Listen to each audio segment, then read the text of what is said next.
दरअसल प्रधानमंत्री नरेंद्र मोदी के मित्र गौतम अडानी ने सरगुजा के जंगलों को खत्म करने की जैसे कसम खा ली है। इन्हें जंगलों के नीचे दबा हुआ बेशकीमती कोयला चाहिए। नेताओं और कारपोरेट की दलाली से अपनी भावी पीढ़ी की परवरिश करने वाले इन पुलिस वालों पर ग्रामीणों का साफ आरोप है कि पुलिस प्रशासन इस इलाके में सिर्फ अडानी के लिए नौकरी कर रही है। जिन लोगों के लिए इस जिले में कलेक्टर नियुक्त किया जाता है उनसे मिलने के लिए ऐसी सुरक्षा व्यवस्था कि जैसे कोई ग्रामीण आदिवासी सामान्य व्यक्ति नहीं बल्कि बड़े अपराधी हों। कलेक्टर से मिलने के बाद ही ये उस पर हमला बोल देंगे। वाटर कैनन से लेकर पुलिस की कड़ी नाकेबंदी ये बताती है कि दरअसल ये नाटक नौटंकी ही इन वर्दी वालों के जीने खाने का एकमात्र सहारा है। उनका आरोप है कि पुलिस प्रशासन अडानी की दलाली कर रही है। बोला आपको बाइट दे देंगे, आपको बाइट चाहिए ना, हम बाइट दे देंगे। नमस्कार, मैं हूं मनीष। संविधान दिवस के अवसर पर छत्तीसगढ़ में हाई कोर्ट के चीफ जस्टिस रमेश सिन्हा ने भाषण दिया। भाषण में वे कह रहे हैं भारत का संविधान मात्र एक कानूनी दस्तावेज नहीं है बल्कि यह न्याय की दिशा में एक नैतिक मार्गदर्शक भी है। उन्होंने संविधान के निर्माता डॉक्टर भीमराव अंबेडकर और अन्य संविधान निर्माताओं के दृष्टिकोण की सराहना की, जिन्होंने एक ऐसे समाज की परिकल्पना की थी जहां हर नागरिक को समान अवसर प्राप्त हो, चाहे उसकी सामाजिक और आर्थिक पृष्ठभूमि कुछ भी हो। संविधान की गहनता और इसके न्यायिक, सामाजिक और नैतिक पहलुओं पर प्रकाश डालते हुए चीफ जस्टिस ने संविधान में निहित मौलिक अधिकारों के महत्व पर जोर दिया, जो हर व्यक्ति को गरिमा के साथ जीवन जीने और अपनी स्वतंत्रता का उपयोग करने का अधिकार प्रदान करते हैं। चीफ जस्टिस मानते हैं कि न्यायपूर्ण और समतामूलक समाज की स्थापना के लिए सिर्फ अधिकारों की बात करना पर्याप्त नहीं है, बल्कि हमें उनके प्रभावी कार्यान्वयन के लिए सामूहिक भागीदारी की भी आवश्यकता है। पर यह क्या, ज़रा ये भी देखिए, यह तस्वीर छत्तीसगढ़ के सरगुजा की है। संविधान दिवस के मौके पर संवैधानिक तरीके से अपनी मांगों को लेकर सैकड़ों की संख्या में जो ग्रामीण आदिवासी दिखाई पड़ रहे हैं, ये दरअसल सरगुजा के कलेक्टर से मिलने पहुंचे हैं। क्यों पहुंचे हैं ये भी जान लीजिए। दरअसल प्रधानमंत्री नरेंद्र मोदी के मित्र गौतम अडानी ने सरगुजा के जंगलों को खत्म करने की जैसे कसम खा ली है। इन्हें जंगलों के नीचे दबा हुआ बेशकीमती कोयला चाहिए, जो 10 साल से वे छत्तीसगढ़ से बाहर ले भी जा रहे हैं। पर कागजों में नियम है कि यदि ग्राम पंचायत की ग्राम सभा में यदि सहमति न हो तो कोई भी ऐसा कार्य जिससे उस ग्राम पंचायत का, समाज का नुकसान हो सकता है, उस पर पंचायत कभी अपनी सहमति नहीं देगी। इन ग्रामीणों के पंचायत ने यह कभी नहीं कहा कि हमारी ग्राम सभा में यह प्रस्ताव पास किया जाता है कि राजस्थान राज्य विद्युत कंपनी के लिए अडानी कंपनी यहाँ माइनिंग करे। पर संविधान की शपथ खाकर इसी समाज से IAS IPS बने कुछ तथाकथित अधिकारियों ने कारपोरेट की दलाली करते हुए अपना ज़मीर बेच दिया और इन ग्रामीणों की पंचायतों में फर्जी ग्राम सभा प्रस्ताव पास करके कोयला निकालने, खदानों की मंजूरी के लिए अडानी और सरकार का सहयोग कर दिया। तब से ये लड़ाई अब तक जारी है। पिछले 10 सालों से ये ग्रामीण लगातार कह रहे हैं कि इनके बगैर सहमति के इनके जंगलों को काटा जा रहा है। जांच में ये प्रूफ हो गया है कि इन्होंने जंगल को काटने कभी भी अपनी सहमति नहीं दी और इनकी मांग रही है कि जिन्होंने फर्जी तरीके से ग्राम सभा प्रस्ताव बनाकर सरकार और अडानी की मदद की, उनके खिलाफ कार्रवाई हो। पर विडंबना देखिए, कार्रवाई करेगा कौन? अपनी जायज मांगों को लेकर आने वाले इन आदिवासियों को सरगुजा कलेक्टर से मिलने की अनुमति आखिर देगा कौन? जिन लोगों के लिए इस जिले में कलेक्टर नियुक्त किया जाता है उनसे मिलने के लिए ऐसी सुरक्षा व्यवस्था जैसे कोई ग्रामीण आदिवासी सामान्य व्यक्ति नहीं बल्कि बड़े अपराधी हों। कलेक्टर से मिलने के बाद ही ये उस पर हमला बोल देंगे। वाटर कैनन से लेकर पुलिस की कड़ी नाकेबंदी ये बताती है कि दरअसल ये नाटक नौटंकी ही इन वर्दी वालों के जीने खाने का एकमात्र सहारा है। खुलेआम गुंडई कर रही इस पुलिस का न तो अपना कोई ईमान है और न कोई वसूल। नेताओं और कारपोरेट की दलाली से अपनी भावी पीढ़ी की परवरिश करने वाले इन पुलिस वालों पर ग्रामीणों का साफ आरोप है कि पुलिस प्रशासन इस इलाके में सिर्फ अडानी के लिए नौकरी कर रही है। जहां अडानी कंपनी के लठैतों से सुरक्षा दिलाने में पुलिस को हमारी मदद करनी चाहिए, यहां हमें रोकने के लिए पहले से तैनात हो जाते हैं। जैसे जल जंगल जमीन की सुरक्षा की जिम्मेदारी सिर्फ इन आदिवासियों की ही है, इन पुलिस वालों को पेड़ों की छाया और सांस लेने के लिए शुद्ध हवा अडानी अपने घर से दे देगा। हमने भी वही सवाल जिला प्रशासन से पूछा कि आखिर ये दिखावा किसके लिए, इतनी सुरक्षा किस बात के लिए? यदि संविधान दिवस के मौके पर कुछ लोग महज एक आवेदन अपने जिले के कलेक्टर को देना चाहते हैं तो उन्हें गेट पर ही क्यों रोका जा रहा है? आप भी सुनिए अधिकारी क्या गोलमोल जवाब दे रहे हैं, साथ ही उन ग्रामीणों की तार्किक बातों को भी सुनिए जो वे कह रहे हैं। फिर अंदाज़ा लगाइए कि कहाँ का संविधान और कैसा संविधान दिवस। इस देश में जो संविधान बनाया गया था, क्या आज धरातल पर वो दिखता है? और विचार करिए कि जो हाईकोर्ट के चीफ जस्टिस कह रहे हैं वैसा भी क्या कुछ दिखाई पड़ रहा है। शुक्रिया। आपको बात मेरे को सिर्फ ये जानना है कि ये जो कह रहे हैं वो सही है या गलत। मैं बोला दे देंगे आपको, क्या बाइट दे देंगे, ठीक है। इनका आरोप है कि पुलिस प्रशासन अडानी की दलाली कर रही है। ये साफ कह रहे हैं कि जिस पेड़ के मैं बोला नीचे ये आपको बाइट खड़े दे हैं। देंगे, आपको बाइट चाहिए ना, हम बाइट दे देंगे, ठीक है। कब दे देंगे? 10 मिनट रुकिए, 10 मिनट में दे देंगे। गर्व आदिवासी समाज सरगुजा द्वारा और किसान सभा द्वारा ये आज धरना प्रदर्शन करके ज्ञापन प्रस्तुत किए हैं कि हसदेव केते कोल क्षेत्र में जो भी ग्राम सभा हुई है, फर्जी ग्राम सभा हुई है, उसको निरस्त किए जाने की मांग को लेकर ज्ञापन प्रस्तुत किए हैं। प्रशासन को अवगत नहीं। सारा प्रमाण आपके हाथ में है कि फर्जी तरीके से ग्राम सभा का प्रस्ताव पास हुआ वहाँ पर माइन चालू हो गया वहाँ पर माइनिंग का। इसके संबंध में मैं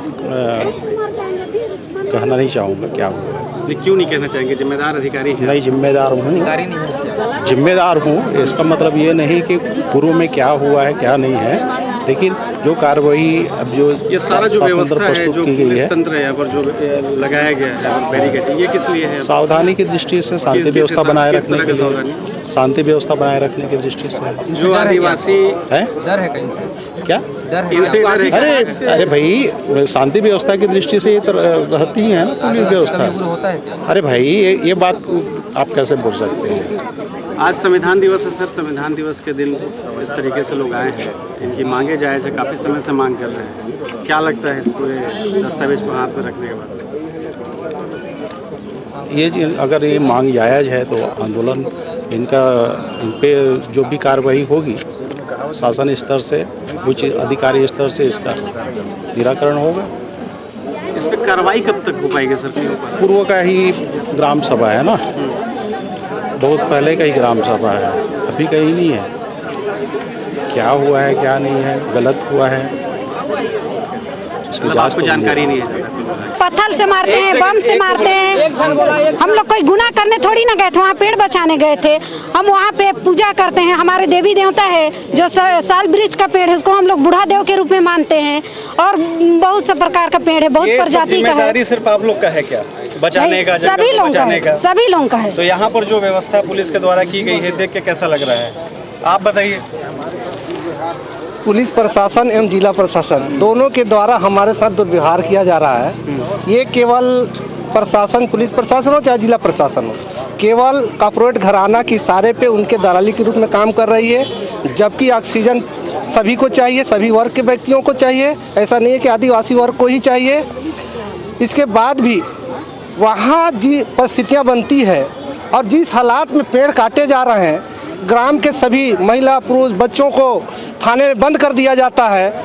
और अगर जो जाने की कोशिश किया जाता है, वो बचाने के लिए रोकने की प्रयास किया जाता है, उनके ऊपर पुलिस प्रशासन के द्वारा लाठीचार्ज किया जाता है।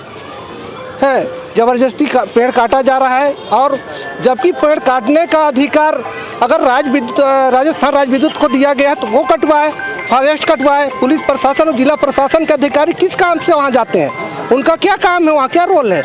इसके बाद भी पूरे प्रशासन के द्वारा गांव वालों को डराया धमकाया जा रहा है और प्रशासन के द्वारा डरा धमका के पूरे जंगल को उखाड़ कर अदानी को सौंपा जा रहा है। सुरक्षा मतलब आप लोग को देना चाहिए ना? सुरक्षा हम लोगों को देना चाहिए, उल्टा अदानी के लोगों को सुरक्षा दे रहे हैं, आम जनता को ना दे। बम से मारते हैं, पेट्रोल बम से मारते हैं और वहाँ बड़े बड़े पत्थर व्यवस्था करते हैं। हम लोग के पास तो कुछ रहता नहीं है, हम लोग तो ऐसे जाते हैं, ये लोग पत्थर से मारते हैं। आप लोग उस क्षेत्र के आदिवासी ग्रामीण लोग जी, पुलिस वाले आदिवासी ग्रामीण लोग नहीं है हैं? तो ऐसा क्यों कर रहे हैं? अब पता नहीं, वो उस दिन तो ना जितना पुलिस जो हमारे आदिवासी अधिकारी होते हैं उनको सामने करते हैं और पुलिस वाले ना अपने पुलिस वाले को ही लात मारते थे कि उनसे जाके लड़ो।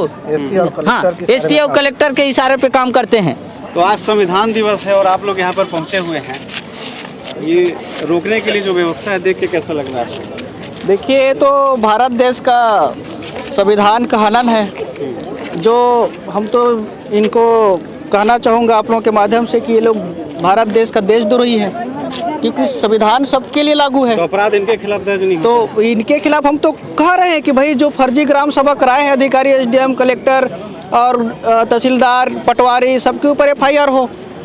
लेकिन ये लोग संविधान को मानने वाले नहीं हैं। ये लोग मेरे को लगता है पाकिस्तान से आए हैं, इसीलिए यहाँ के भारत देश के कानून के लोग अपने जेब में लेके चलते हैं, इसलिए संविधान का पालन नहीं हो रहा है। आप बताइए, अल्टीमेटम दिया गया है जी, किस बात का? आज हम लोग अल्टीमेटम दिए हैं जो जनगणना को लेकर, और दूसरी हंसदोक में जो फर्जी ग्राम सभा से पेड़ कटाई हो रही है, फर्जी ग्राम सभा से वन स्वीकृति मिली है, उसके संबंध में दिया है कि 5 दिवस के अंदर उस पर कार्रवाई करके फर्जी ग्राम सभा जो हुआ है, उससे खदान चालू हुआ है, वो निरस्त करें। अगर नहीं करते हैं जिला प्रशासन तो फिर हम 5 दिवस के अंदर यहाँ पे हम लोग पूरे गांव से लेकर पूरे शहर में धरने पर बैठेंगे। अभी ज्ञापन दिए हैं, क्या आश्वासन मिला है? जी, अभी तो ज्ञापन दिए हैं। अब ज्ञापन देने के बाद में बोले हैं कि 5 दिवस के अंदर हम कार्रवाई करेंगे। हम जिला सरकार मतलब मुख्यमंत्री को हम अवगत कराएंगे। लेकिन क्या भरोसा, हम तो 10 साल से ही अवगत कराते आए हैं, लेकिन उस पर कोई संज्ञान नहीं लिया गया है। लेकिन आज देखते हैं क्या स्थिति बना है, जबकि यहाँ पे अनुसूचित जनजाति आयोग के द्वारा यहाँ पे अनुशंसा जारी कर दिया है फर्जी ग्राम सभा को जांच करके, उसको आज कलेक्टर को मानना पड़ेगा। सर एक चीज़ और बताऊंगा, ये जो हंसदेव कट रहा है ना सर, ये सिर्फ जंगल ही नहीं कट रहा है, इसमें आदिवासी लोग मर रहे हैं। उसका ताज़ा उदाहरण अभी जो 17 तारीख को जो जंगल कटा ना सर, काटने वाले भी आदिवासी, बचाने वाला भी आदिवासी, और पुलिस प्रशासन के द्वारा एक अनाड़ी व्यक्ति को काटने के लिए भिड़ा गया था, उसमें हमारे आदिवासी समाज के, बिजन समाज के लक्ष्मण करके मर भी गए हैं। उसको दबाने के लिए पुलिस लोग जाके तो पैसा दिए हैं कि मामला बाहर ना आए करके।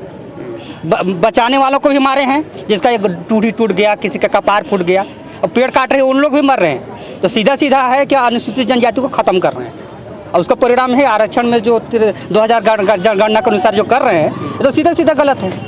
और जिस संविधान को हम कसम खा के कहते हैं कि हम भारत के हर नागरिक को समान अधिकार है, ये कौन सा अधिकार है? तो लगता नहीं कि दोगले लोग हैं कुछ आदिवासी जो नौकरी करके आप लोग को कहीं ना कहीं शोषण कर रहे हैं? आप लोग ये चापलूसी और दलाली का अंतिम कगार है। जिस दिन ये लोग रिटायर होंगे हमारे बीच आएंगे, इनको जूता चप्पल से कोई और दूसरे से स्वीकार नहीं करेंगे हम। सर इतना गिर गए, इतना चमचागिरी करते हैं ये लोग कि मैं क्या बताऊं। हमारे कुछ महानुभव हैं जिनसे हम बात किए, तो बोलते हैं अरे तुम मरो तो तुम मरो ना, हमको काहे मरवा रहे हो? ये लोग, मैं तो ऊपर का दबाव से हूँ, तो कौन दबाव देता है, इसकी भी जांच होनी चाहिए। जितने कॉल डिटेल जब भी पेड़ कटती है ना, जितने अधिकारी को कॉल डिटेल निकलवा लीजिए, दूध का दूध पानी का पानी हो जाएगा। पुलिस वाले पहले पहुंच जाते हैं। हाँ सर अगर पुलिस वाले यदि संविधान के पालन करते तो फॉरेस्ट डिपार्टमेंट रहता, फॉरेस्ट डिपार्टमेंट के प्रशिक्षित काटने वाले लोग रहते, हमारे समाज के लोग नहीं न मरते। आज मरे हैं तो क्या क्या दिए हैं बता, पूछ लीजिए सरकार से, जिला प्रशासन से पूछ लीजिए। लक्ष्मणगढ़ में जो हमारे आदिवासी समाज मरे हैं, उसको मरने के दबाने के लिए क्या किए हैं, क्या उनको पूरा उजागर हो जाएगा इसमें? और क्या है ना सर, अगर इन लोग को, अदानी को अगर संवैधानिक तौर पे पेड़ काटने का अधिकार मिला है, तो इसमें फिर पुलिस प्रशासन फोर्स लगाने की ज़रूरत ही नहीं है। अगर हम गलत करें तो हमको डर रहेगा, तो हमको सुरक्षा प्रदान चाहिए। लेकिन अगर वो संवैधानिक तौर पे सबके सहमति से, ग्राम सभा के सहमति से अगर पेड़ कट रहा है, तो इसमें तो एक भी पुलिस वालों को जाने की जरूरत नहीं, उसमें एक भी गांव का कोई भी महिला पुरुष उसका विरोध नहीं करता। खुलेआम गुंडागर्दी, मतलब खुलेआम गुंडागर्दी है। और दूसरी बात है इसमें कि वहाँ पर हमारे जितने भी आदमी लोगों का ज़मीन गया, और अभी 10-12 साल से खदान चालू, वहाँ पर विकास के नाम पर पूरा विनाश हुआ है। जो उन्होंने अपना ग्रामीणों के साथ जो टाइप बात हुआ था, उसमें विकास के नाम से एक भी विकास नहीं है देखने के लिए वहाँ पर। और सारे लोगों को, बेरोजगार लोगों को नौकरी कहाँ से दिया? झारखंड से ला के दिया, बिहार से ला के दिया, उत्तर प्रदेश से ला के दिया, पश्चिम बंगाल से ला के दिया। वहाँ के बेरोजगार लोगों को सिर्फ और सिर्फ 10,000 रुपये दे के दलाली करवा रहा है। और आप ट्रेन का झंडा हिलाने के लिए सर, हमारा 8वीं 5 भी लड़का जानेगा, ट्रेन का लाल झंडा से हिलाने के लिए 1 मिनट के लिए उसको हिलाना रहता है। उसके लिए कहाँ से लेके आ रहे हैं आदमी? पश्चिम बंगाल से, गुजरात से, उड़ीसा से लेके आ रहे हैं। हमारे वहाँ के 8वीं 10वीं 12वीं पढ़े वाले घूम रहे हैं, बल्कि हमारे यहाँ के रोजगार लोगों को रोजगार दूंगा बोला था। ये सब का विरोध है वहाँ।